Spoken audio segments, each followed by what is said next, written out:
From the Live X Studios in New York City, Cheesehead TV brings you two guys who like to think they know something about football.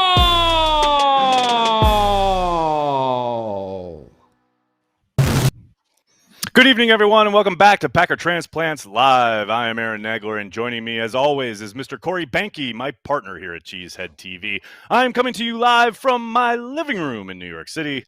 Corey joins us live from Green Bay, Wisconsin, across the street from Lambeau Field, and we are ready to talk some Packers. What do we have on tap today, Corey? Today, we'll try not to freak out about all the injuries and focus on the big win over the Steelers, as well as look ahead to the big showdown with the Bengals. But right now, it's time for the good, the bad, and the ugly. We got the good, we got. Welcome back, Randall Cobb. We got the bad, we got. Josiah DeGuara, buddy, time to bounce back. We got the ugly, we got. Jair's injury. I got something for that, Corey. You know how usually I like to pour myself a beer for these shows. Today I'm imbibing on the Travis Jervey Old Fashioned. Why are you keeping that going? I told you I was going to make a new. I'm going to redo the Travis Jervey Old Fashioned. I do not want yours. I don't want whatever you have in your hand to become the Cheesehead TV Travis Jervey Old Fashioned. You don't even know what's in my hand right now, sir. Let me tell you, because holy cow, Coach talking about Jair today at his presser was kind of depressing. They're trying to avoid every possible facet of having to shut him down for the year, which of course they would. But man, don't feel as great about it as I did earlier in the week, I'll tell you that. But we're not going to start with a downer, Corey, although I almost kind of already did. You're actually good at that. We're going to start with what, Corey? What do we do now? The hotness. That's right. We're going to start with the hotness. And ladies and gentlemen, boys and girls, fresh off the press, we have a new intro for this segment. We told you last week we're going to have a new intro for the hotness, and here it is. Nicholas, roll that thing.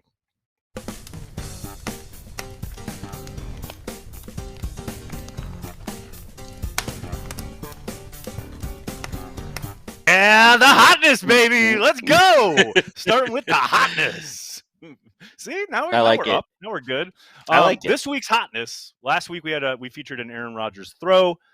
This week we feature an A.J. Dillon run. Now, some of you may have seen this run during the Carry the G program on Monday night, but I don't care because that's how hot this thing is. Let's roll it. Let's take a look, Paige. Let's see what's going on with this AJ. Look at this. Look at that line. Look at that hole. Look at this man. Right down to the 1 yard line. I mean, Corey, you cannot describe that as anything other than the hotness. I mean, obviously it would have been great if he had gotten in and done a Lambeau leap. Who knows what may have happened. It may have been too hot for TV at that point, but that is this week's hotness. But now it's time. Tito, what's up, Tito? And now it's time for the news. Starting with Jair Alexander. Most likely, Jair will be out against the Bengals. That is the official designation that Matt LaFleur used at his press conference. I'd like to go a step further and say there's no way in hell he's going to play against the Bengals, but most likely out is the terminology that LaFleur used moments ago at the podium. This is live, Corey. We're always live, and Matt LaFleur just literally speaking with reporters about 20 minutes ago before we went live, saying Jair Alexander, they're going to do everything they can to avoid surgery because if he does have to have surgery, he will most likely be out for the rest of the remainder of the season, which nobody wants, of course, obviously. They want to be, obviously protective of the player, do right by Jair. Hopefully, God willing, if you believe in that sort of thing, he won't have to have surgery, and they will be able to bring him back at some point eventually. I would expect, though, given what they're talking about, I would be very, very surprised if they don't place him on injured reserve at some point this week, just to give him a 3-week sit-down at the minimum. Yikes. Another piece of news. Corey, I know you were really privy to all the Twitter drama today. I say that facetiously because I know you weren't. The Packers signed Rasul Douglas, a cornerback. I did see that. I saw that. A former Eagles draft pick who also spent time with the Panthers and was up until today on the Arizona Cardinals practice squad.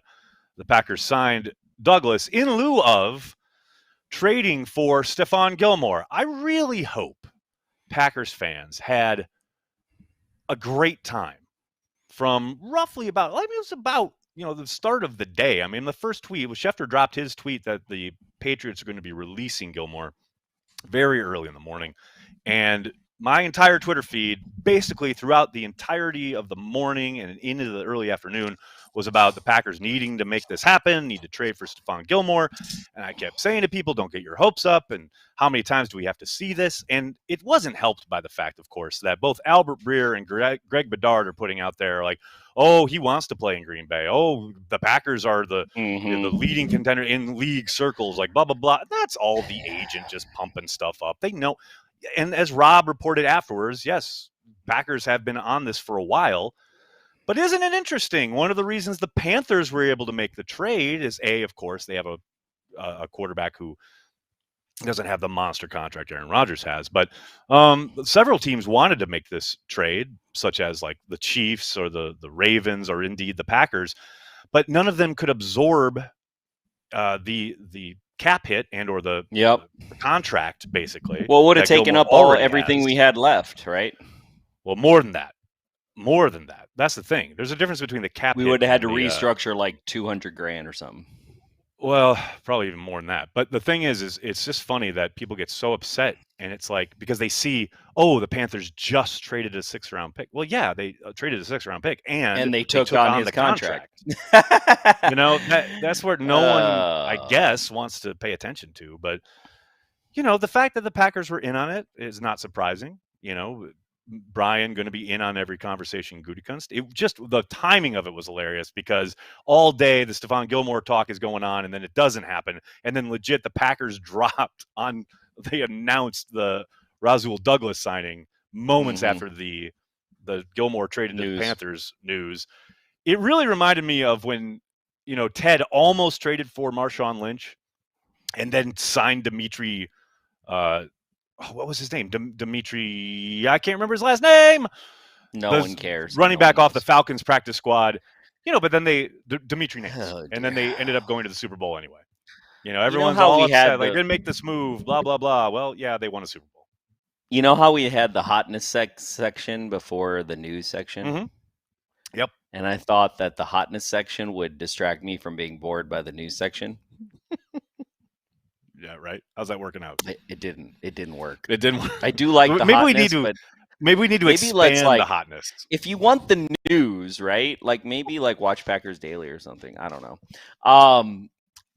You know what I'm saying? Like you're reminded by people that I will always forget, and I don't want to spend any bandwidth on. You're like, remember the running back from the Falcons that we took Dimitri back in Nance. Come on now. 1978? That was 2010 when they won the Super Bowl, sir. Oh, my goodness. Hey, Mike Witt says, Ramage said he could beat Nagler in a beer chugging contest. I do not. No, that's not true. Okay. Well, Ramage, there's no way. Ramage, you're welcome to try.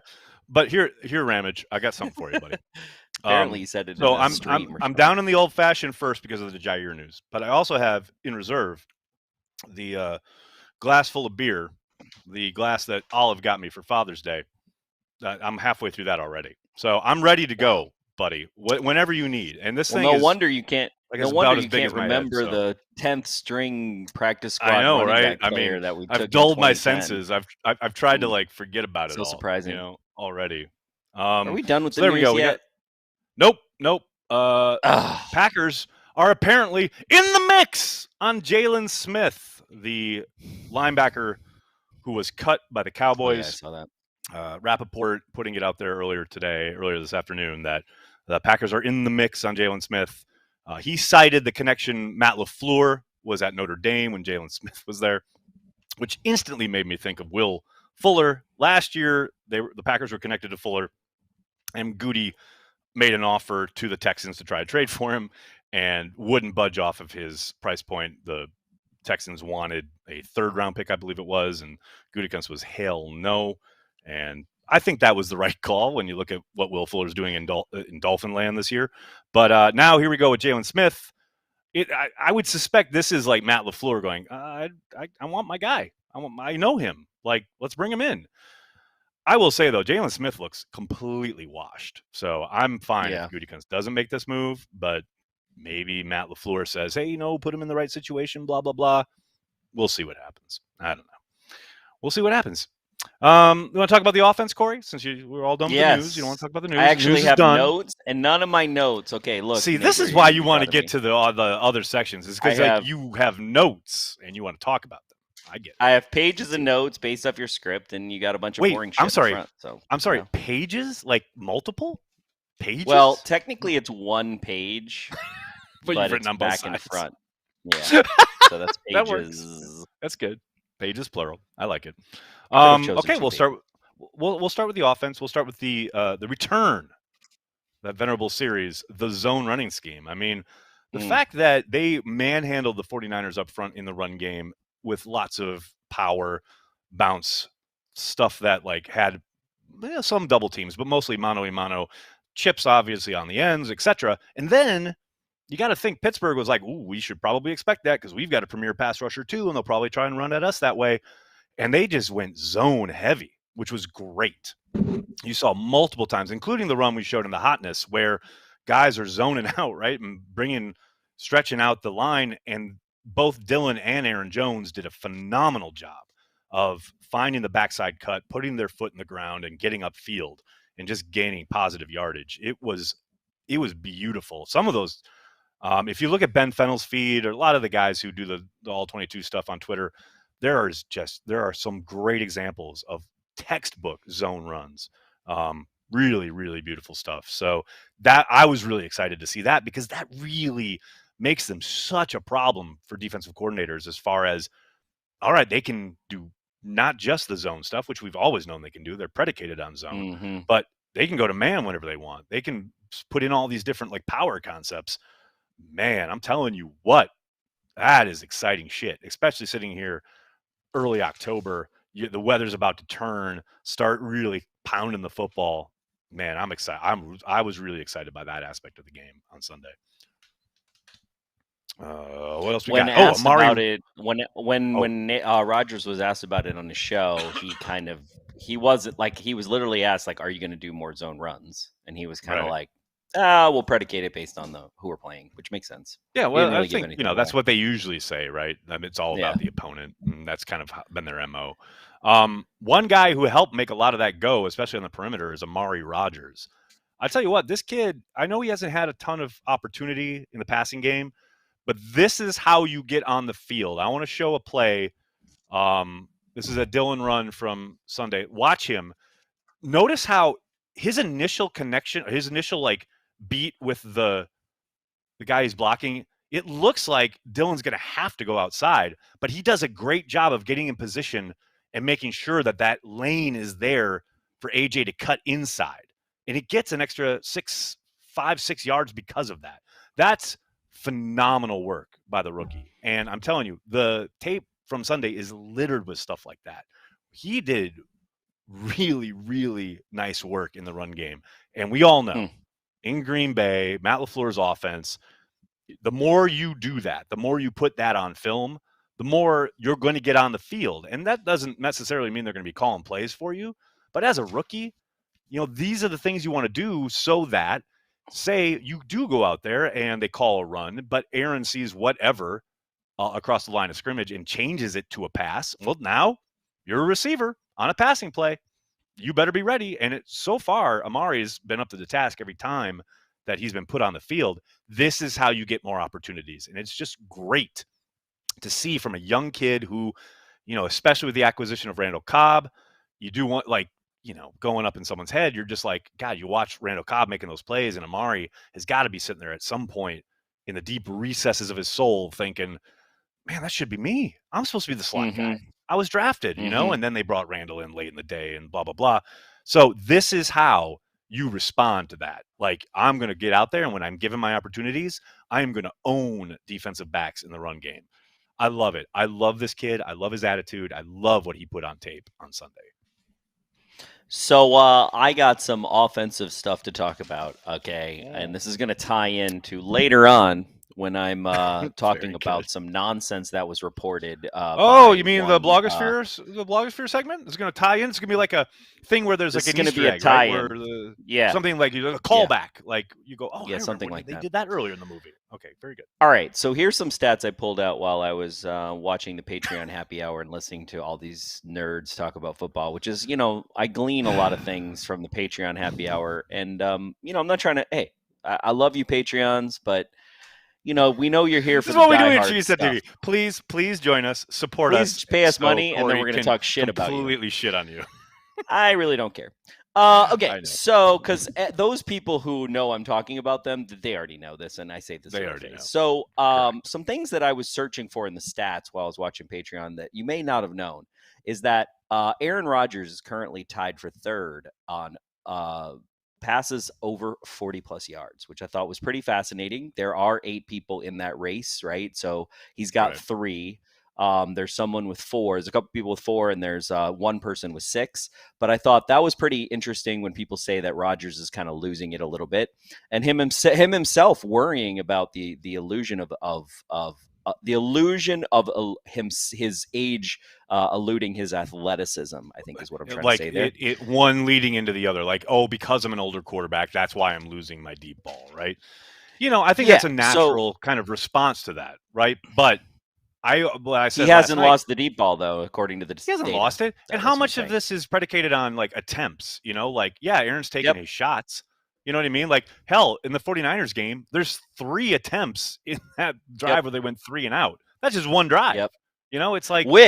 Which that ties into my next stat, which is Aaron Rodgers currently has 897 yards passing, which is 26th in the NFL. So I think that does the fact that he's taken a lot of shots, right? Missed, but still is up there tied for third with passes of 40-plus is interesting.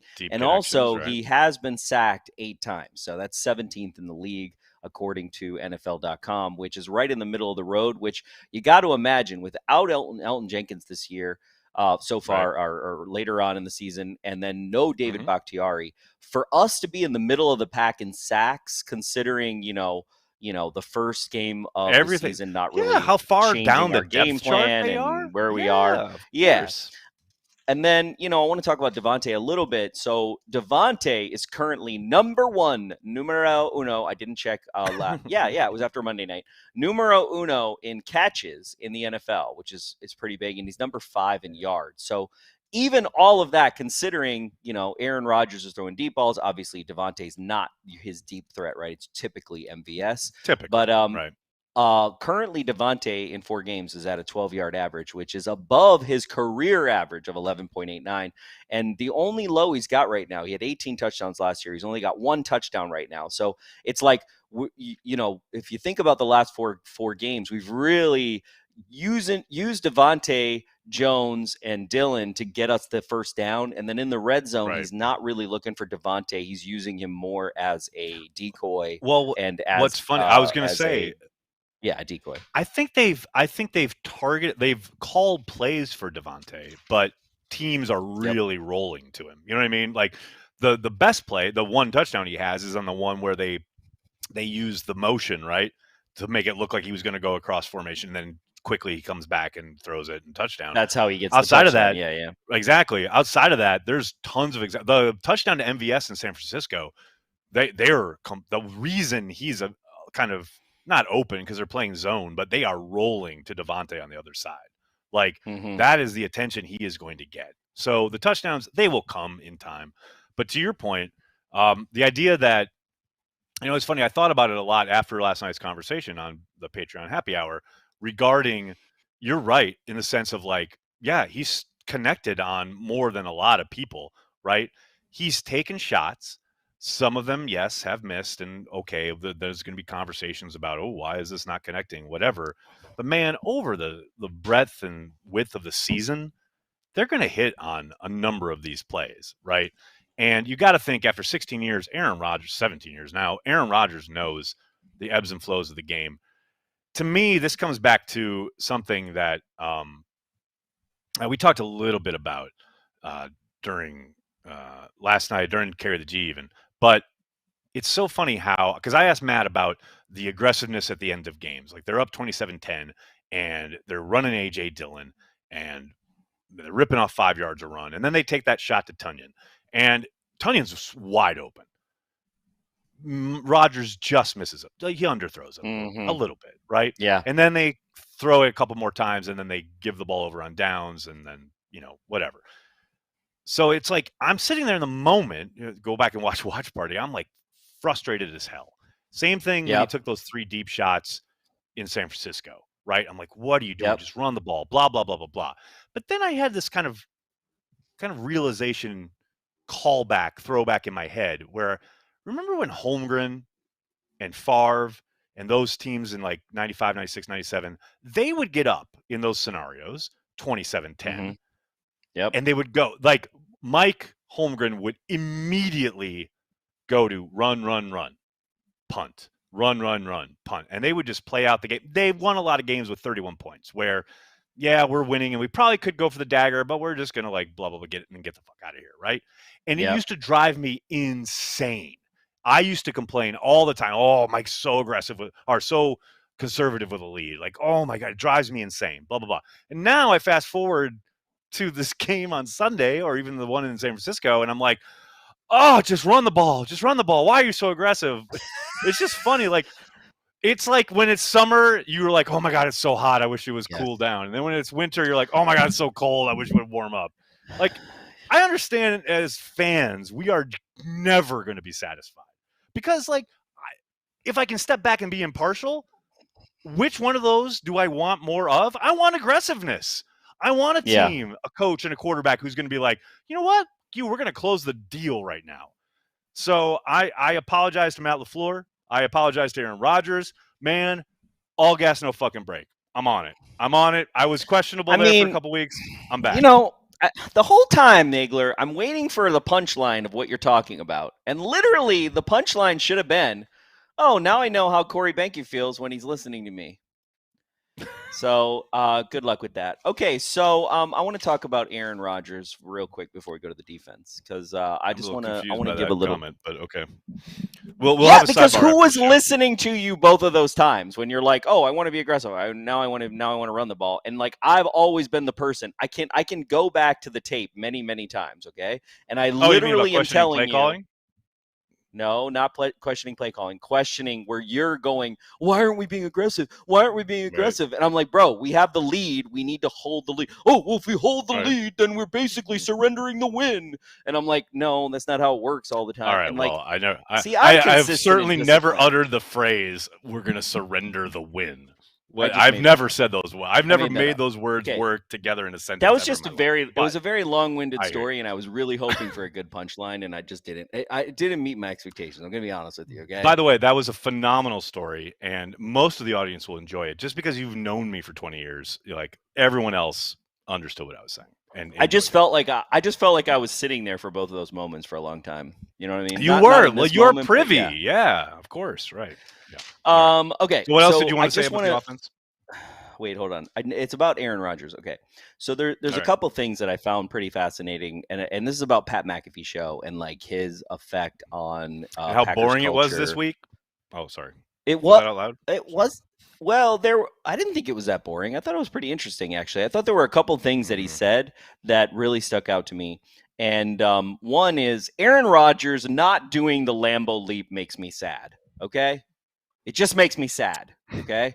Hasn't he only ever done it once? Is QB1 okay? But I need you QB1. QB1.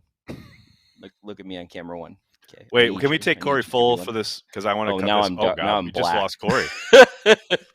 But you hear me, right? Look what you did, Corey. Look what you did. I don't even know what's happening, right? Wait, do I have to carry this all by myself now? You can hear me, right? I can hear you perfectly. I don't know what's happening. What did you do, Corey? I don't know. Corey Behnke? I don't know what happened. Let me see. This is what you get. This is what you get for talking shit about me. This is what happens. See, this is what happens when you fuck a stranger in the ass. You know, this is it. I'm just gonna take some super chats. I'm gonna talk to the people on the chat. How about that? Let me know when we got Corey back. I see myself. Oh, Corey, try refreshing the call. This is. I did. I reconnected. I think I'm good now. Have you unplugged? I see myself. Have you blown on the cartridge? That's what I see myself. Do you guys see me now? Okay, people are talking about Jaylen Smith on the chat. Smith is worse than Summers and Burks. All right, Gary, hold on. Relax. Just because you saw some clips on Twitter, just relax. All right. Jaylen Smith breaking. Corey is surrendering the win. Exactly. Surrendering the win. What does that even mean? My goodness. Why are we signing Will Smith's son? Oh, God, I love it. He had a perfect moment to do the leap and chose not to. Yeah, but Rodgers doesn't leap. He's leapt, sorry, I think one time ever in his career. Like, you got Randall Cobb. Relax. It's all good, man. You got it. Oh, hey, look, breaking news from Ian Rappaport. The Packers are, in fact, a likely landing spot for former Cowboys Pro Bowl linebacker Jaylen Smith. They are finalizing details. Matt LaFleur swinging it around, saying, I want my guy. And they get his guy. Hey, man. Y'all wanted them to sign someone. They signed someone. How's that? All right. While we're waiting for Corey, it's gonna turn into Packers Daily here a little bit because I got a script. I can hear you. I just can't. I can hear you. I see myself. I've tried reconnecting. I don't know what's going on. Here's never surrendering the victory. Cheers, Porkmaster. What's up, buddy? How are you? Are you all drunk? Jaylen Smith isn't better than Summers and Burks. Y'all need the film. J-Rix, I've watched every down of every Packers game, both on the broadcast and all 22. Jaylen Smith is better than Ty Summers. You need to relax. Just because you saw some shit on fucking Twitter, slow down, drive it back, put it in reverse, go back to wherever you need to get to, take a chill pill, and then rejoin us. Kind of like Corey's doing right now. Did Matt threaten to stop coaching? Matt didn't threaten nothing. I'm just drinking beer, man. There we go. What else we got? I live in Dallas. Everyone here knows he sucks in capital letters. Great. Everyone knows that Ty Summers and Oren Burks aren't great either. So what? Oh, I'm sorry. That's right. I'm sorry. Fans of the team know best. How stupid of me. I blame Jim Leonard for Corey's stream. Mike, it's clear that Jim Leonard has absolutely 1,000% hacked into Corey's house and cut the feed. There's no doubt. Jaylen Smith can play any linebacker position. Well, yeah, but so can my daughter. That doesn't mean she's good at it. Don't get it twisted. I ain't sitting here saying like Jaylen Smith's some answer to anything. He's a body at this point. What else we got? The Cowboys cut the wrong linebacker. I wanted LVE. They weren't cutting LVE. Come on now. He's actually played pretty well this year. What's funny about the Smith thing is, like, if you go back and watch the Chargers game, he was really productive, albeit he kind of reminds me of AJ Hawk towards the end. Like, lots and lots of tackles made 8-10 yards down the field. Okay, I think I'm back now. Behnke, are you back? Audio level good? Yeah. Corey Behnke, I see you. What's up? I don't know what happened. Hopefully, Jim Leonard was trying to. Jim Leonard was trying to get at you, buddy. He was trying to get you. But you know what, Jim Leonard? You're a terrorist. And Madison is harboring a terrorist. Speaking of the Badgers, something's really been bothering me. Okay. You mean how much they suck? Yeah, they're terrible. But okay, the last thing I wanted to say. Okay, so sorry about that little break, you guys. I know that was compelling content for you podcast listeners listening to Nagler. But something about so Aaron Rodgers, he said two things. One was something when he revealed about his character that I think we all know, but he is really, it seems like, is fearing the age thing, as we all do, right? And there was this human moment that he had where I thought was really funny, and he said, quote, "I wasn't that unathletic guy yet who tripped himself and thinks somebody else tripped him." So there is this like self-awareness to him that he's always had, right? And then the second thing is, to his book club, there was something. There's the new book he's saying the arrangement, or I can't remember. It's like the agreements, and there's 4 agreements, and the one agreement, it's like a self-help thing, and he's explaining that one of the agreements is not to take things personally.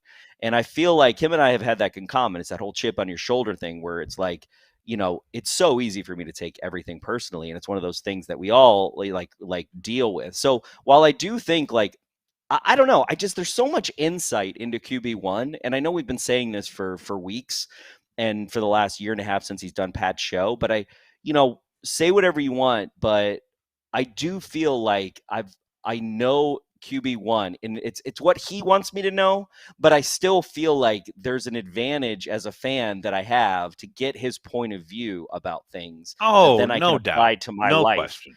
And I'm actually enjoying that. I'm actually, all I'm saying in this is that I'm pointing out that I enjoy that. And I find that watching his show is actually important. It's more important than watching this show, obviously, but for, it's helping me. It's helping me. Aaron Rodgers is helping me. I appreciate that. I'm glad you couched that in what he wants you to know. Because here's the thing. Like, yes, he goes on Pat and he does, let us in a little bit, right? But we also know that he was like, okay, Mr. Zen Master, don't take it personally, blah, blah, blah, was also texting teammates, ripping on Brian Gutekunst for being Jerry Krause. Like, yeah, okay, that you can't square that, right?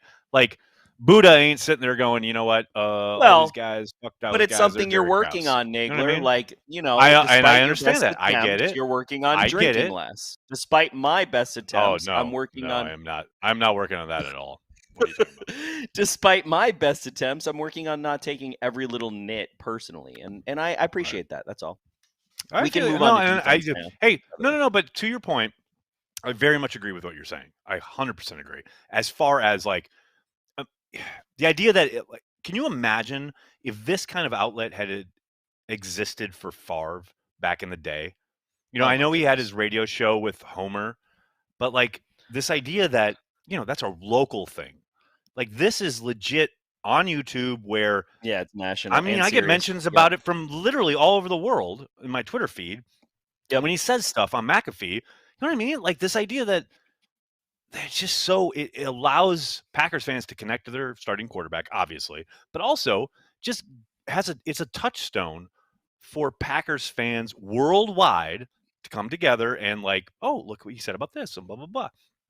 And obviously, whatever he says about the game or moments around the league gets picked up and aggregated, and that's fodder for the national media. But to your point, as a Packers fan, I want to know who he is, what he's thinking.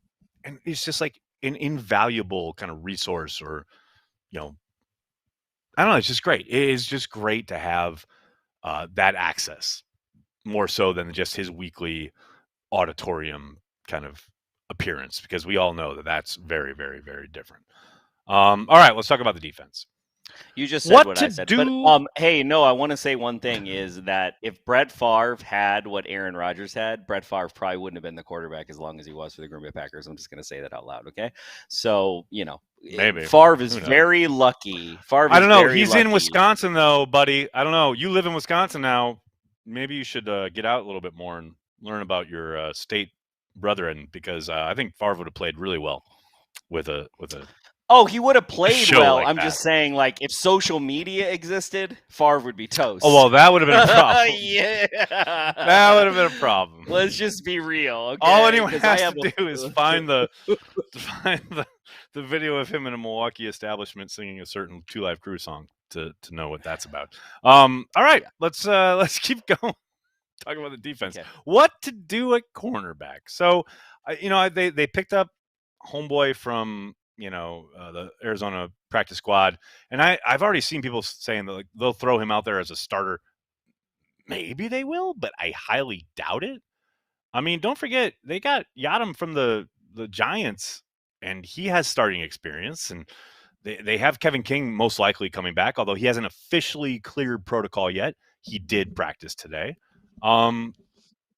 there's still a possibility of bringing Kabion Ento up from the practice squad. Like, there are things they might do that maybe aren't obvious and or apparent, like right now sitting here on Wednesday afternoon, but everyone kind of assuming that without Jair, oh my God, it's a fire drill. Like, they'll have a plan. I know people are like freaking out because yes, the Bengals have a number of really talented wide receivers, but like, football isn't Madden. Like in real life, obviously, you don't just line up this guy on this guy, this guy and this guy, go. You know what I mean? Like, there will be a plan, but whether that means more zone, more fire zone, more single high, two high, whatever. I wish people could just take a breath. Just take a breath. Like, yes, it's tougher. The challenge is greater. There's no doubt about that without Jair, but like, have a little faith. Just have a little faith in not only the people that the personnel group has brought in, but also just the coaches. I know Joe Barry had a wonderful career in the NFL as a defensive coordinator, but he's done all right these last couple weeks. Let's see what he does. This is a great challenge. This is the kind of adversity that coaches love to talk about. If you're trying to look for green shoots, then Eric Stokes interception week 4. Okay, that's crazy. I had that written down. How often do you see a rookie DB at 2 with a pick in week 4? How often do you see that? I did not have time to research that, but I imagine it's pretty rare for a rookie DB to get an interception in the NFL. Period. End of story. So, well, it does happen, but yes, in week 4, in week 1, 2, 3, or 4, yeah, first happens, month of his NFL career. Yep, I'm down with you. I'm pretty good. That's a lot more than some of that. Some of that is a terrible throw from Ben, but yes, you still got to make the play, right? And the fact that he Tom Silverstein. Okay, that was your Tom Silverstein moment of Packer Transplants. A lot of ball game left. You literally were like, oh, well, they are a terrible team because I'm just going to cherry pick the fact that I had Ben Roethlisberger not even instead close. Of situational football, which is in the situation. He was in the right place at the right time because he's actually ascending faster than we expected. Okay. So far. You done casting aspersions, or you just want to keep going? Yes. All right. Yeah. Wait. I'm done. Hold on. Well, for right now. Someone's texting me. Why don't you take us on to the next one? Because this is someone from the Packers. Who knows? It might be fucking news. So we're going to go next to. So this is okay. So it's always like you said either for me someone to from the go. Packers You said for me to go. Who's watching for the show, or who's like, I have no idea you guys are live. Here we go. So it's mostly they have no idea you're live. By the way, I'm so pissed. Mostly keep going, Corey. Yeah, why don't you do it? Kenny Clark isn't messing around, people. And holy crap, is that true? God, it's ridiculous. Can I just say, I love Kenny Clark. Like, there's not, throughout my history on this planet, I've been watching the Packers since I was 3 years old. My grandpa took me to Lambeau Field when I was 3 years old. That was my first Packers game live. I have loved the Packers all my life. I've loved lots of Packers players. I've fallen in love with lots of Packers players. Holy shit. I love Kenny Clark. Everything about him, his ability, obviously, on the field, but just his demeanor, both on and off it. And, man, just the way he carries himself. And, oh, my gosh. You know how, pretty much through his career, he's been a slow starter. For a lot of his NFL career, he has started somewhat slowly early in the season. And then by November, December, he's wrecking fools. I mean, last year, obviously, he had the injury early. Then he kind of rounded into shape. And then by the end of the year, he's killing it. And he had a monster performance in the NFC Championship game, which no one remembers because of a million reasons. But usually it's like, okay, I expect Kenny to take a little time. Holy cow. He has come out of the fucking it hasn't happened this season. This year. He's been very, very reliable. He is outstanding this year. I love him. I absolutely. Well, and he's outstanding because he's disrupting more, which you're seeing him do. You're seeing him be the disruptor, which is very interesting, as opposed to in seasons past, you're seeing him be that second guy, not closing the gaps and taking on double teams, and Well, his first step this season just seems extra. like this idea of like, there's a snap, I'm anticipating his ability to get across the line of scrimmage, whether he's blocked or not, like whether he's single blocked or double teamed or whatever. And it's funny because I remember Corey Linsley, kind of his exit interview on Extra Cheese last kind of offseason, he talked about how, I asked him, who's the toughest guy you've had to block in the NFL? And he said, I'm not even like blowing smoke here. Kenny Clark in practice gives me more trouble than anyone I've ever faced in the league. And I remember I was just like, okay, really? And wow, if you really solo in on Kenny, especially early this season, I can see what Corey's talking about. He's just trouble, man. His quickness, good luck. For a man that size, I love it. And I do love, I think, hopefully, maybe a little bit, the scheme changes helped. He's not being asked to do what he was under Mike. He's kind of, I don't want to say off the leash, so to speak, but man, he's just on another level this year, and I love it, especially early in the season. I love it. And final note on the defensive side of the ball, Devondre Campbell, what a revelation. I mean, inside backer, I remember all offseason I talked about how, I thought he would be good. I didn't think he'd be I thought he'd be better than most of the guys they've thrown in there. That's not saying a whole lot, obviously. And I don't want to denigrate anybody on whether it's, Kirksey, whether it's Martinez, whoever. But my God, they got this guy on a $2 million a year deal for 1 year. Oh my God, what a signing. What a player. His hustle, his sideline to sideline ability, his athleticism, his fluidity with like having to, whether he's been tasked with, finding whatever they're doing post snap, I got to make the read and there it is, there's the run and I'm going to kill it. Or there's a back out of the backfield, or there's a tight end up the seam. Flip the hips, get upfield. He has been so fucking good. It's like, wait, what? I understand Arizona playing well on defense. They had a young guy they wanted to come in, but I can't believe Arizona let this guy go. Like, I'm so happy. What a find. What a fucking sign. I'm in. Anything else before we go to the Bengals? Oh, Behnke? I'm gonna tell you right now that I know nothing about the Bengals, so I'm sorry, people.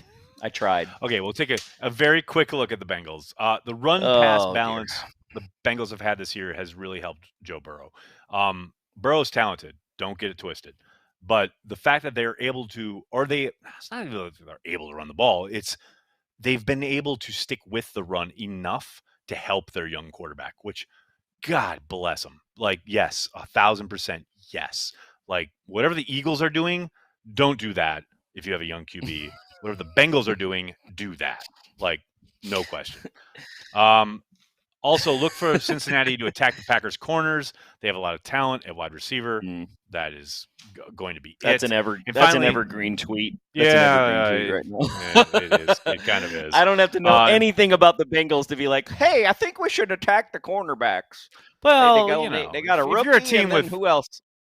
If you're a team with Drek at wide receiver, you might hold off on that. But the Bengals got a lot of talent at wide receiver, so.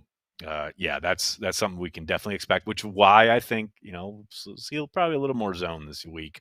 And finally, Jesse Bates is a safety for the Bengals who was missing last week when Trevor Lawrence, looked pretty decent against their secondary. He makes a difference. So watch if you're one of those types like myself who is constantly checking the opponent's injury report, etc., or the practice reports.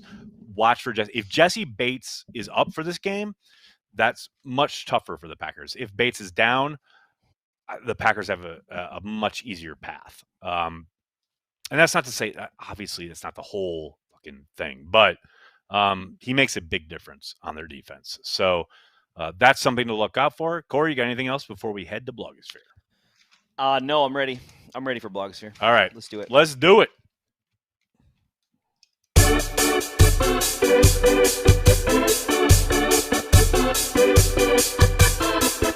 This week in the Packer Blogosphere.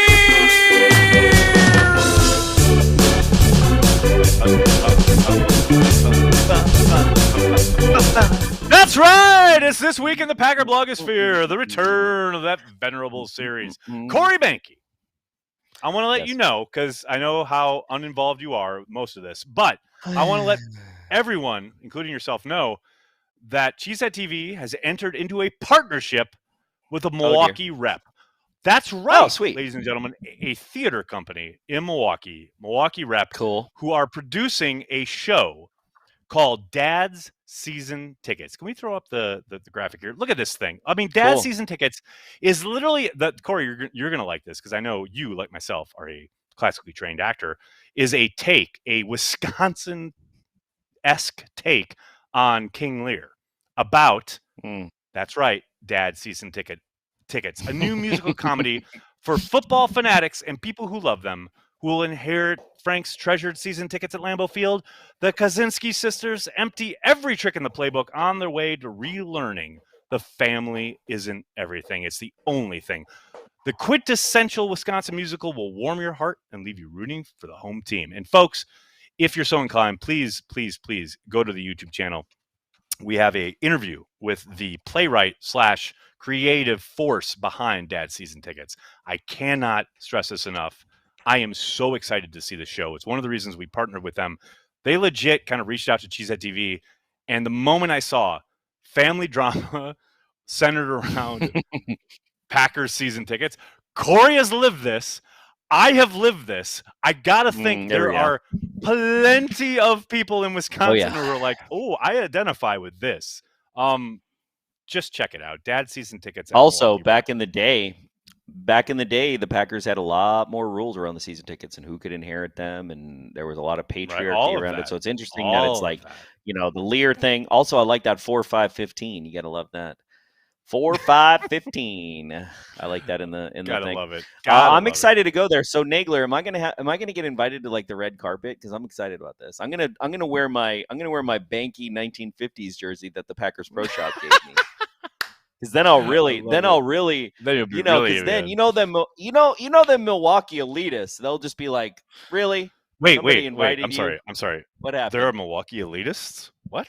About Green Bay? Yeah. Oh yeah. Oh, fair point. Don't get me started. If Tom Silverstein hadn't read his hadn't made his article known, we would be talking about the fact that gold package. It's time for gold package to end, people. Like, let's be real about this. Like, let's all grow up. Gold package stepped up on Sunday. Come on. They were good. They were good on Sunday. Coach was screaming at him. Give them this. Come on. They rose to the. I think they rose to the occasion, and there has been no greater gold package. I think it's time. I think it's time. Critic than myself, but I think they did well on Sunday. It's fine, Nagler. I understand, and I agree. But it's like, they got the Brewers and they got the Bucks. So they really need gold package too? No, they don't. It's fine. No, they don't. We got this. That's correct. We got this. But wait, before we move on, please, we seriously, people, Dad's Season Tickets, check it out in Milwaukee rep. We're going to be doing lots of stuff around this because A, I just love the idea, and B, I love A, supporting the arts, and B, if it's local to Milwaukee, this show had a sold-out run in Door County. By all accounts, it's hilarious. I obviously have not seen it yet, but I am definitely going to go see it. They just started rehearsals this week. They open in, I think, a couple weeks, and then they run basically through the end of the year. If you're in the Milwaukee area, the first couple of weeks are already sold out. So get your tickets now. Go to the Milwaukee Rep website. We'll probably be having some ticket giveaways at some point here on CHTV. But if you want to make sure you see the show, be sure you check it out because I'm telling you, I can't wait. I'm going. All right, I'm going, people. All right, Behnke, are you ready? You ready to talk some shit about people who write negatively about the Green Bay Packers? It's not about that. It's not about writing negatively, okay? But it's about cherry picking, okay? That's really my nick that I'm going to pick today. And actually, someone DM'd me this, and I'm not going to reveal who it was. Oh boy! But Tom Silverstein had an article. You just said that, and I know who it is. Tom Silverstein had an article in the Green Bay Press Gazette, Milwaukee Journal Sentinel. He works for all of them. Come on, let's be real. It's PackersNews.com, people. Okay? Get that right. Gannett. So the private equity firm hired Tom Silverstein to write this hit piece. Oh, damn. I mean, so, that's true, okay. but damn. So here's the thing, okay? If your point of view is if it bleeds, it leads, it will always lead you to a negative story. And then you're going to cherry pick the thing. So if you go to Tom's article, he denigrates the San Francisco win because of their injuries, right? Then he says the Packers' injuries aren't a big deal because everyone has them. Okay, so that's a nit that I have, right? That is interesting. That is interesting. Oh, isn't it? Injuries against San Fran don't matter, but our injuries against San Fran, but then our injuries matter, okay? He cites the offensive rankings to prove our offense isn't good. And I just gave you some little nuggets that, again, it's cherry picking because you can show that our offense actually historically is doing in some different categories better than it has before. And who cares? We won the game. Games.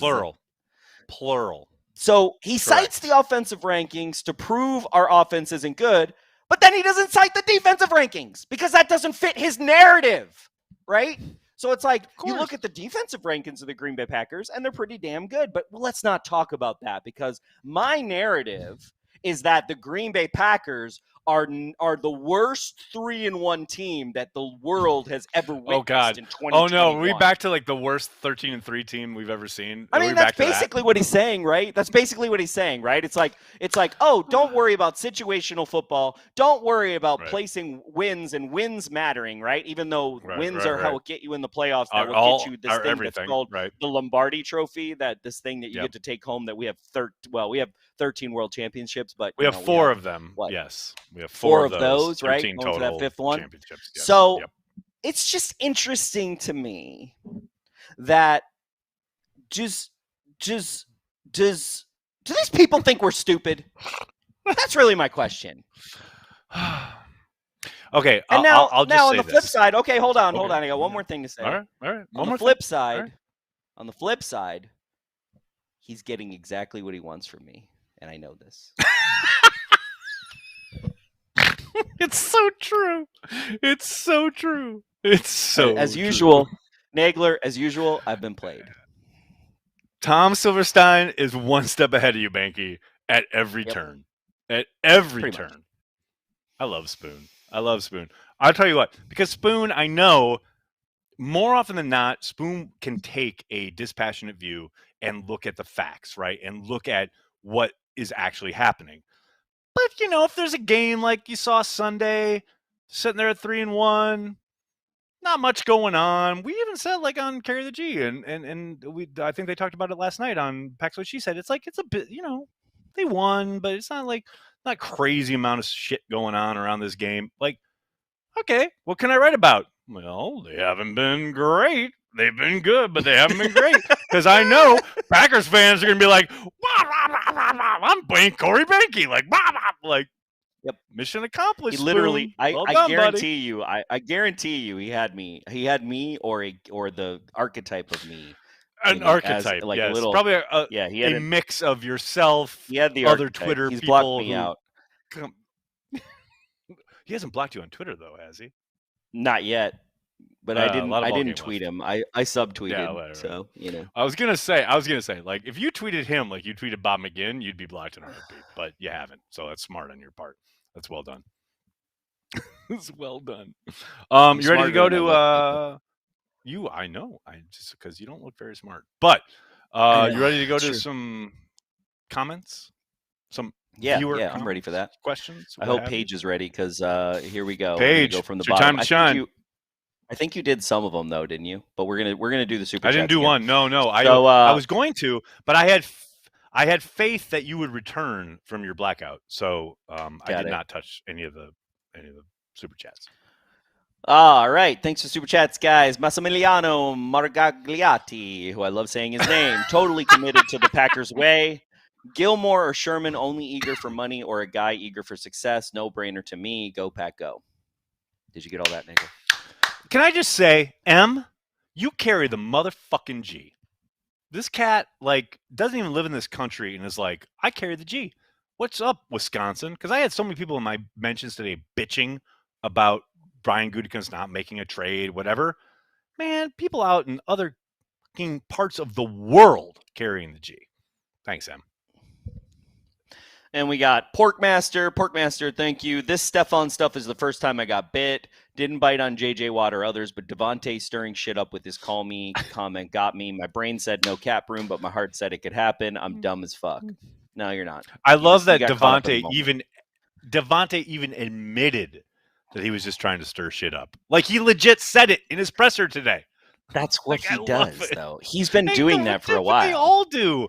He loves it. Aaron does it. They get together and like, hey, what if we posted a picture of Clay Matthews? Blah, blah, blah. Like, they just want to get you guys going. Of course. I would do the same thing if I had that power. Oh, this is why This is why I should probably never get the blue check mark, because if I had it, I would. With great power comes great responsibility, I guess. There's no Eric Wooden, thanks for the super chat. With Aaron Jones as a premier back and A.J. Dillon as Quadzilla, why not run 2-back sets and really confuse the defense? Thoughts? P.S. Love you guys. Go Pack Go. Interesting. Thank you, say that, Eric. They did a handful of times on Sunday. I hope we see more of it going forward. One iteration of that, one word for that is pony backfield. They have 2 halfbacks in the backfield together. They did it, I want to say 3 or 4 times against the Steelers. I hope we see a lot more of it. The biggest kind of moment for that package was when they had a run to the right where they sent Aaron Jones in motion to the left, and then Dillon got a call, run to the right, significant yardage. I'm with you, man. Like, the more they can put them back in the backfield together, the better. Because I think it's just, there's so many things you got to think about as a defense and defensive coordinator. You could run it, you could pass it, you could throw a screen, you could throw, like, they could keep both of them in to protect. Like, there's so many things you can do there. I'm with you 100%. Hope we see more of it. Porkmaster, here's to never surrendering the victory. Cheers. That's gonna be a true. That is it. That is Porkmaster's on like it, or baby. Not, don't surrendering the victory. Don't surrender the victory. David Ashman, thanks for super chat. Remember the S. Summers attempt of a tackle on Kamara last year? Because I do. We all remember. It was suspect. I will say, though, Ty Summers has played better this season. He hasn't been, obviously, he's been called into spot duty because of injury.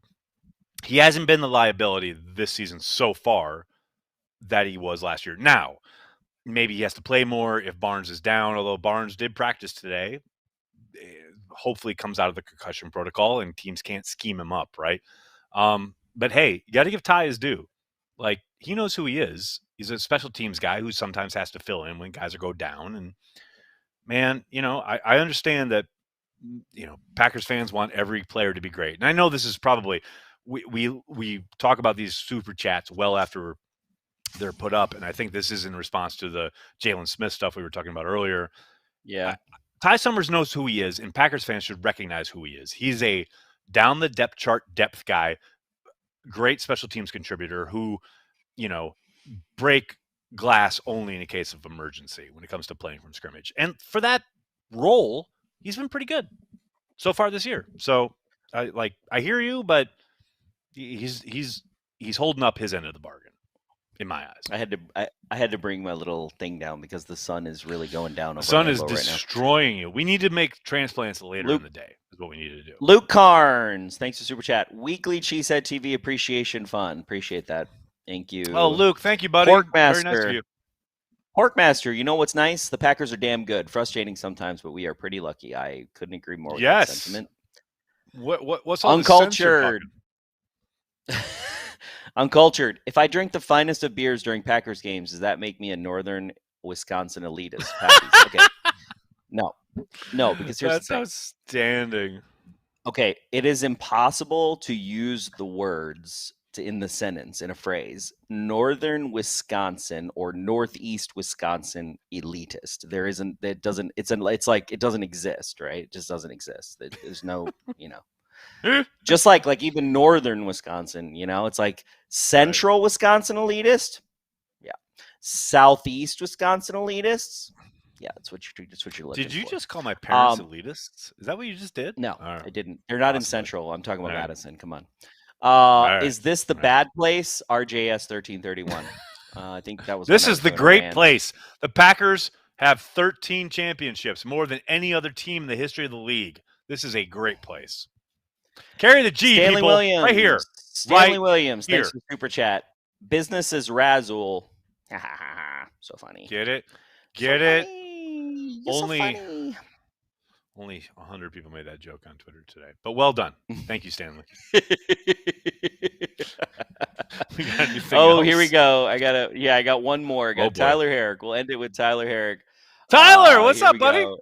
Tyler Herrick, Demoski, R.E. Smith. Other teams are still courting him. Per sources, the Packers are the favorite, but told he's not informed anyone of his decision yet.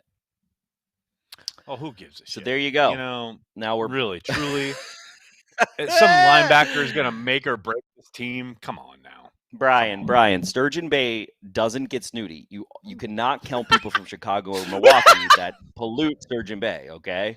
That's Sturgeon Bay pollution. That's summer pollution, okay? This is what we need. We need a hyper-specific podcast/stream about Corey Behnke, like picking apart and or defending and or extrapolating on Wisconsin as a place. Like that needs to it's fun because what's content for Cheesehead TV right there. What's fun from my point of view about Wisconsin is that now that I live here, I think I know everything, which is like classic me, right? It's just like, oh yeah, I know. But I was born and raised. I was born here, left. I was born here. Young, yeah.